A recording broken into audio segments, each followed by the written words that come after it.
Seja bem-vindo, né? Um novo local da escola. Vai ser bom, irmãos, que a gente vai concentrar mais. Vai ter também outro espaço lá na igreja. E não sacrifica ninguém, porque desde de manhã não sai, depois torna a vir de novo. Né?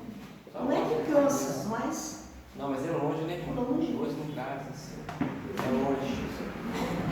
Então, irmãos, glória a Deus, né? Mais oportunidade. O irmão Samuel está convidado a chegar mais, se ele quiser. Não tem graça que você fica travando aí, não? Não vai fugir, não, Samuel.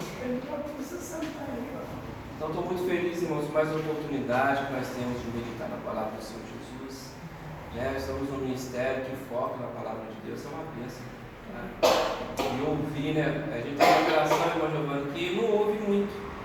Amém? Se a gente não vigiar, pastor Amanda, a gente não ouve. Porque a gente está numa sociedade tudo rápida, tudo vídeo, né? E se você não vigiar também, você coloca o vídeo, acelera o vídeo para você ver. Então, assim, esse mundo está forçando a gente a ser mais acelerado em tudo. E quando a gente tira um tempo para ouvir a palavra de Deus, né, irmãos? E a gente sabe que o Espírito de Deus é que nos convence de tudo, né? Ele que nos revela a palavra. Deus começa a trabalhar no nosso coração, na nossa carne e trazer vida para nós, né? E a palavra de Deus é tudo, irmãos. É a verdade. Glória a Deus. Eu falo um versículo, mas eu não sei se eu estou lembrando o versículo de cor. Está em Provérbios, que fala que a palavra de Deus é saúde, né? Saúde para o seu corpo, né? E vida para aqueles que buscam. Depois tem que ver esse versículo. Glória a Deus, aleluia. E nós estamos vivendo um momento difícil, irmãos, assim, do ponto de vista cristão, sabe? Muitos ministérios, irmão Giovanni, que abandonaram totalmente a palavra de Deus, de uma forma assim, radical. Então hoje é louvor, oportunidades, né? Igual o pastor Dilma falava, né? O beijo na flor. Esses beijos na flor, aí todo mundo vai dando um beijo na flor, aí isso é oportunidade. E nada de palavra, não, irmão. Você tem que sentar, ouvir, para que Deus possa transformar. Amém? Glória a Deus. Nós estamos falando sobre bênçãos. Sim, bênçãos. Nesses últimos domingos nós estamos falando sobre jejum, né? Jejum. Então, irmãos, olha, já tem alguns domingos já que nós estamos falando sobre isso, né? Então hoje é o último domingo que nós vamos falar sobre jejum. Amém? Chegar mais, irmãos, é aqui. Pode vir. É aqui. Pode chegar mais. Fica à vontade. E a escolinha está cheia. A escolinha de criança. O professor Raimundo está aí. Chegar mais, ó. Tem lugar ali, ó. Tem aqui, ó. Mas aqui dá. Vamos aí. Reforçar. Vai ter que Não tem medo de cair. Pode comentar as cadeiras. Essas cadeiras aí eu só coloco duas. Tá bom. Tem que trazer, tem que cá tem mais. Então, irmãos, nós estamos falando sobre jejum. E tem uma passagem do apóstolo, é o apóstolo Tiago, que ele fala assim, que nós devemos praticar, né? E o jejum, irmão, ele só vai realmente ter valor na sua vida se você pratica. Amém?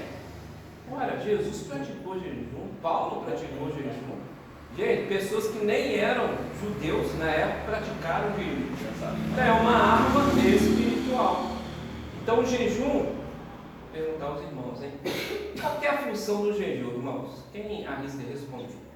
Qual que é a função do jejum na vida de um cristão? O jejum fortalece espiritualmente.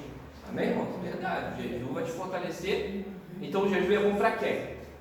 Nosso espírito. Para nossa carne não é. É a mortificação. Né? Então o jejum vai fortalecer a nossa vida espiritual. Espiritualmente. Qual é a ajuda, pastor, irmãos? Vai passar fácil para o irmão. Alguém ajuda? Produção. Cadeira ali, ó, mais cadeira.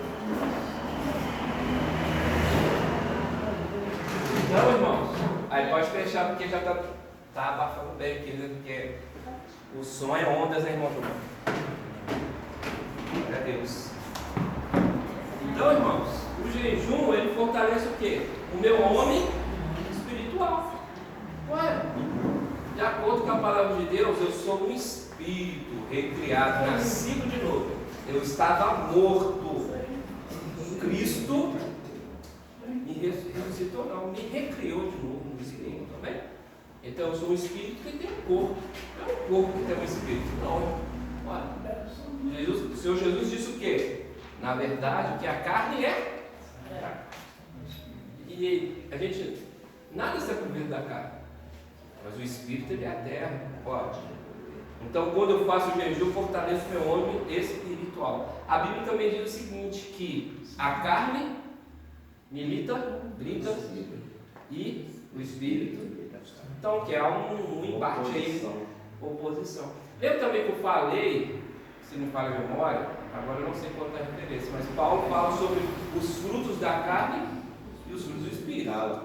Gálatas, é? Depois tem que dar uma olhada, irmão. Não, eu não anotei aqui não.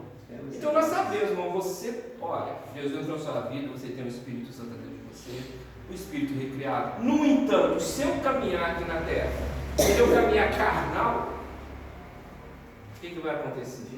Você vai produzir os frutos da carne. Ah, se o senhor for espiritual, você é perfeito. Não, ninguém é perfeito. Bom é só Deus, irmão. Nós temos uma carne, a gente sabe a natureza dessa carne, ela não é de Deus. No entanto, eu posso mortificar os atos da minha carne. Amém? E produzir o que? Frutos do Espírito, justiça. Ele fala um monte ali. Então nós temos que entender isso. Então o jejum é uma arma poderosa contra a sua carne. Então você pode ver que muitas das vezes tem pessoas que do nada, irmão, ela muda. Ela coloca na cabeça um negócio ali, porque assim todo mundo está vendo que aquele pensamento é errado, só ela não consegue enxergar. Ali por trás, irmãos, pode ter uma força espiritual induzindo, sabe? Aquela pessoa. Se ela está na frequência da carne, ela é convencida a agir daquela forma. Mas se ela começa a quebrar essa carne, esse poder que as forças espirituais têm acesso à carne, ele é cortado. Compreende? É o Espírito Santo hoje, na capacitação. Não é? Então é uma arma espiritual que cada um que tem que pedir direção a Deus. Irmão Vitor, na sua experiência, o que é? Como fazer um jejum? Irmão, isso deve o Espírito Santo te direcionar, sabe? Tem pessoas que têm limitações por causa da saúde, né? Sim, tem pessoas mas que... aí no jejum, não adianta. Já conversei com várias pessoas sobre isso. Sim. Você só não pode ter seu remédio. É que você passa mal? Sim, não pode, é isso aí. Então você tem que ter sabedoria, sabe? Então assim, poxa, irmão Vitor, eu nunca fiz um jejum na vida. Ou eu fiz, já tem 300 anos que eu fiz. Então eu recomendo para você, vai devagar. Às vezes vai até 6 horas, 3 horas. Hoje eu não faço. Segunda-feira começa o jejum. Segunda-feira é o dia que começa tudo, né? Inclusive, como que é? Dieta da segunda-feira. Aí vai lá, mas aí não vale. Não, começa ali umas 3 horinhas. Dá para fazer 3 horinhas. Tira um dia na semana, faz 3 horinhas. Depois você aumenta, coloca 4. Depois você coloca 5 horinhas, já vai te dar um balancinho. 5 horinhas já vai te dar uma pressão. Continua com 5 horinhas, depois você passa para 7. Aí 7, E aí Deus vai te dar uma sabedoria, mas nós precisamos usar essa arma espiritual. E todos os homens de Deus, líderes, sabe? Pessoas que estão na frente, pessoas que estão ali em evidência, meu irmão. Pessoas que estão ali, ó, sabe? A gente sabe que não é fácil, irmão. Liderança, a gente sabe que não é fácil, é luta. É luta, mas é vitória. Então eu recomendo para todos, irmão, mas principalmente para quem está na liderança. Nós todos. Amém? Então vamos lá, vamos pegar um exemplo. Paulo, 2 Coríntios 11, 27. O irmão que estiver aí e achar primeiro do que eu, pode ler. Vem, irmão Jacó. Alguém aqui já está fazendo jejum? Começou, despertou. Depois, irmão, que você começou essa aula do jejum, Eu voltei a fazer jejum. Aí, faz o jejum para a sua vida, meu irmão. Os benefícios ficam para você. A família da gente vai abençoar. Com certeza, sim. 2 Coríntios 11, 27, alguém abriu? Pode ler, irmão Giovanni. Trabalhei arduamente por diversas vezes, fiquei sem dormir, passei fome e sede, muitas vezes atravessei longos períodos sem jejum, suportei frio e depressa. Você pode ler de novo? Trabalhei arduamente por diversas vezes, fiquei sem dormir, passei fome e sede, muitas vezes atravessei longos períodos em jejum, suportei frio e nudez. Quem está falando isso, irmão? Jesus. Paulo. Mas Jesus também Ele está falando, Paulo não foi usado. Hoje mesmo meu grupo de estudo está falando sobre Paulo, né, produção? Ele está falando, olha, Paulo não andou com Jesus. No entanto, ele mesmo fala, eu trabalhei mais que todos vocês. Ele estava mentindo? Não. E aí? Pega a Bíblia do Novo Testamento, quantas cartas Paulo escreveu? É Deus honrando. Sabe, meu irmão? E aí eu também tive que falar, irmão Joaquim, o apóstolo Paulo tem um chamado dele. Não vai querer ser apóstolo Paulo não, irmão. Não viaja.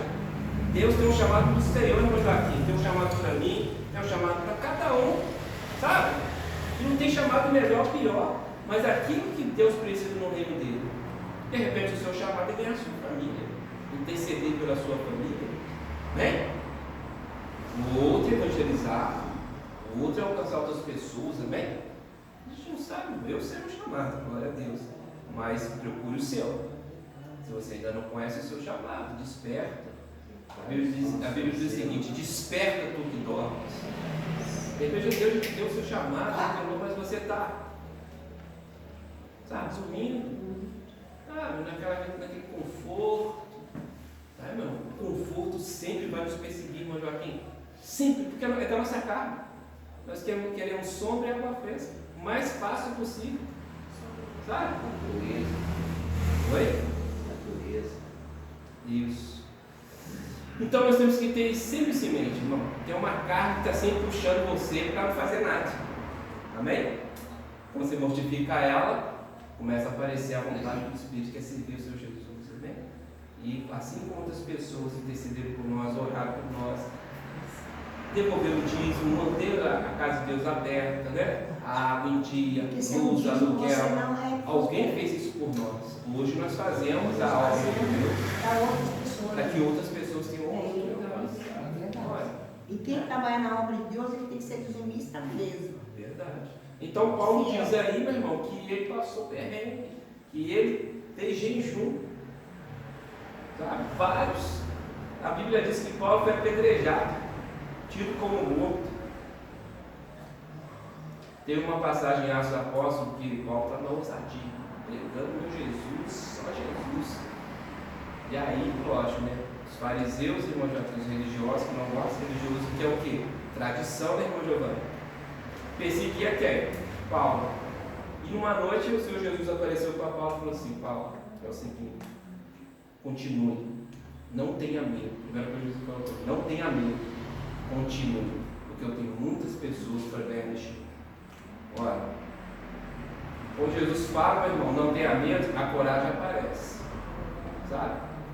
Jesus teve que. Se Jesus falou não tenha medo, porque já estava sentindo, ele está sentindo medo, começando a sentir medo. Jesus, não tenha medo, eu estou com você. Continue, tem muitas pessoas para ganhar neste lugar. Irmãos, tudo na Bíblia para nós. Tudo na Bíblia para nós. Sabe? Então, quando Jesus falou com o Senhor, Jesus falou com Paulo, falou com você também. Continue, não pare de interceder para o seu filho, para a sua filha, sabe? Para os seus netos. Gente, é você, Deus te levantou para essa hora. Como no livro de Esther, né?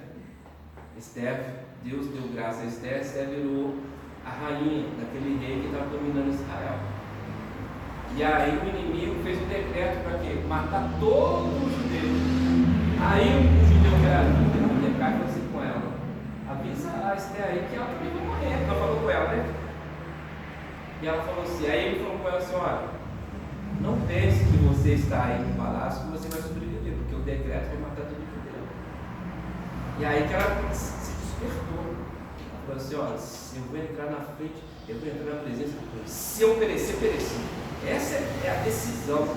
Essa é a pegada de fé. Ela falou, ó, porque tinha uma lei que ela não poderia entrar na presença do rei sem a permissão prévia.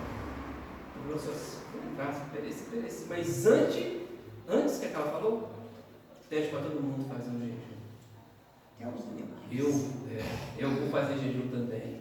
Eu e as mulheres, ela fala, né? As mulheres que me ajudam, todos nós vamos fazer jejum. Olha, é uma batalha espiritual. Então a gente tem que entender isso, meu irmão. Amém? Então vimos Paulo fez jejum, né, irmão? Agora vamos para Jonatas capítulo 5. Peço irmãos que também eu vou procurar aqui. Jonatas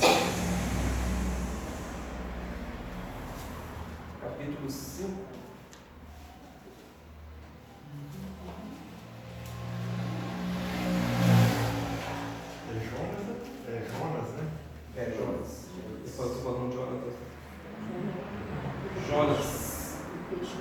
Jonas capítulo 5. Não, mas Jonas até já capítulo 4. Só? 4. Não, 3. 3.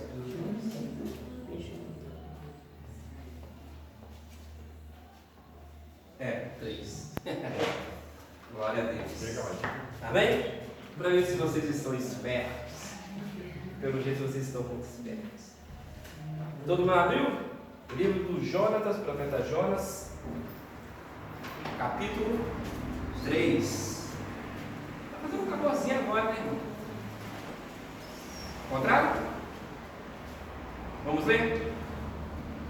Alguém gostaria de falar alguma coisa sobre Jonas?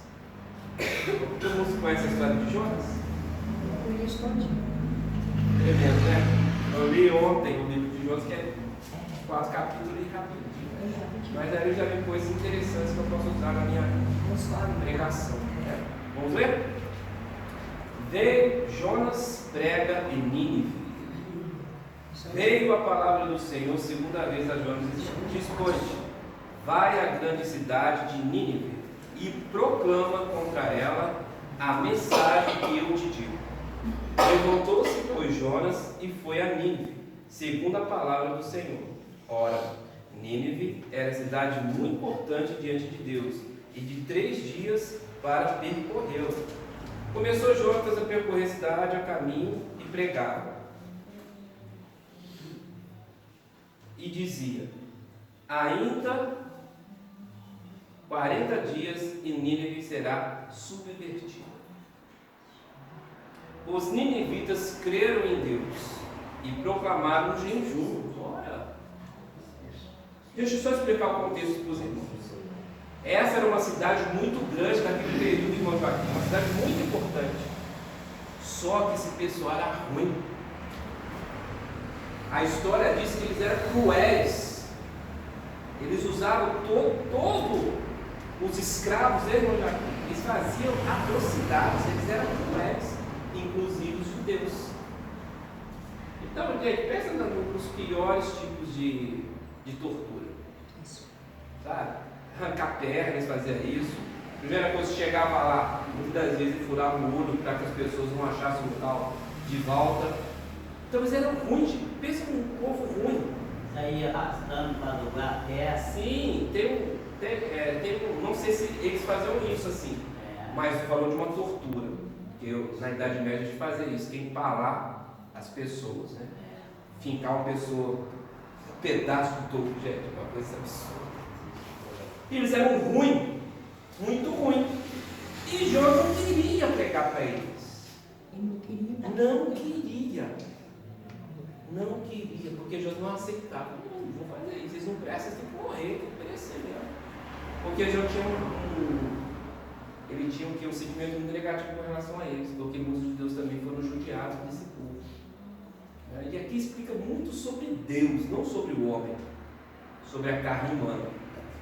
Então esse povo, essa é a segunda vez que Deus fala com Jonas. Lembra que a primeira vez que Deus fala com Jonas, que aconteceu? Jonas obedeceu a voz de Deus para pregar essa cidade? O que ele fez, irmão Giovanni?